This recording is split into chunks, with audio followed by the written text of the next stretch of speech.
Is that it? Is that it? 7.2, let's go! Oh, finally! Let's go, world record. That is unbeatable. That is the fastest time you can do. Until... Hey, so Leagues 4 is about to come out, and I still haven't posted my 7.2 second Hespori world record from Leagues 3. So I figured, why not do it a day before Leagues 4 comes out? Anyways, a lot happened very quickly. It's a very technical speedrun, so we're going to slow things down and go over what just happened. First thing to note, at the start I have me and a bunch of people dropping and picking up pets. This actually does serve a purpose, and this is most likely the first time the strat was used in an actual world record. But it's the most complicated part of the speedrun, so we will save that for last. Moving on, note the Phronaxes and the Gmaul we use for the flowers. Most of you already know how a Gmaul works. It's an instant free hit that doesn't increase your attack delay for your next attack. The Phronax is similar, where it's an instant attack, however it does affect your attack delay by resetting your current attack delay and setting it to the speed of the axes, which on long range, like I use here, is 5 ticks. So using it after a very slow weapon like a Chally would actually reduce your remaining delay, while using it after a fast weapon like a Blowpipe would increase your remaining delay. In this case, we do a normal Phronax throw for a first flower, then a special attack to attack the next flower 1 tick later, then a Gmaul spec to attack the third flower right after. The delay from a Phronax specking the second flower will wear off by the time we kill the fourth flower and are ready to hit Hespori. Now, very important here, note that when we run up to Gmaul spec the fourth flower, we actually do a double Gmaul spec. This might seem like a waste of special energy, but it actually saves 1 tick. You see, there's something in OSRS that we like to call overkill.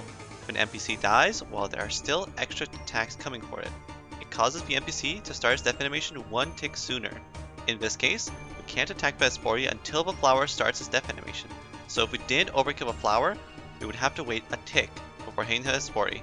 With the double Gmaul spec, the last Gmaul spec kills the flower, and the second spec is overkill.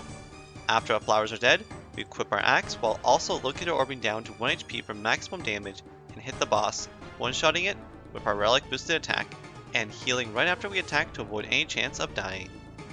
Now, here's where those pets from earlier come in. You see, we want overkill on the boss to save another tick. However, the double hit to Rock Axe needed both hits to KO the boss, so there's no overkill from that. That's why we summoned the Thrall earlier at a very specific tick, so that it wouldn't be able to attack the flowers, but it would be ready just in time to help attack the boss. However, if we kill the boss with melee, the boss reaches 0 HP the tick after we attack, but the Thrall will also attack the tick after we attack. The problem with this is that if the boss has 0 HP, the Thrall will refuse to attack the boss since it's already dead. So how do we get around this? Well, if we could give the Thrall PID over the boss, like how players have PID in PvP, then on the attack the boss reaches 0 HP, the Thrall would try to attack the boss before the boss updates its HP to being 0. So as far as the Thrall is concerned, the boss isn't dead yet. So by dropping the pets earlier, we check what the current PID being assigned to new monsters is. You see the game assigns PID values between 24,000 and 32,766, skipping PID values that are still in use, and once the PID reaches 32,766, it's at the end of a list and it will then loop back down to assigned PID values starting at 24,000. So we start the fight right before PID reaches the max value, so that the Hespori will have a high PID, and then we need to time it so precisely that the PID loops back to the low values before I summon my Thrall. Basically, a window of only a few seconds. This is particularly difficult as if someone in the world happens to spawn a bunch of instances and NPCs, this can make the PID suddenly jump right before I click to start the fight. It's also possible no one in the world does anything for those seconds, and the PID moves up very slowly. At the time, I only had a few days left till the end of Leagues, so I couldn't afford to accidentally kill the Hespori after failing to set the PID correctly, as I'd have to wait 24 hours to attempt the boss again. Anyways, by doing all this, our Thrall is PID over the boss, and it can give us overkill at the end. Note that since then they've actually updated the game to have the PID go up to like 64,000 instead of 32,000, which would have made the process of waiting for PID a lot longer if they had done that sooner. Anyways, quite a cool method, and I'm curious to see if the Hespori time can get any faster during Leagues 4. I'll leave you all with this clip of Slow-Mo Kirby. Oh shit. Are you ready, chat? You can see my face. You guys couldn't see my face the first time. Watch my face.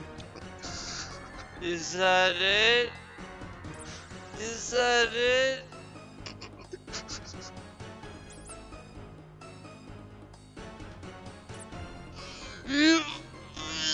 7.2, let's go! Oh, finally!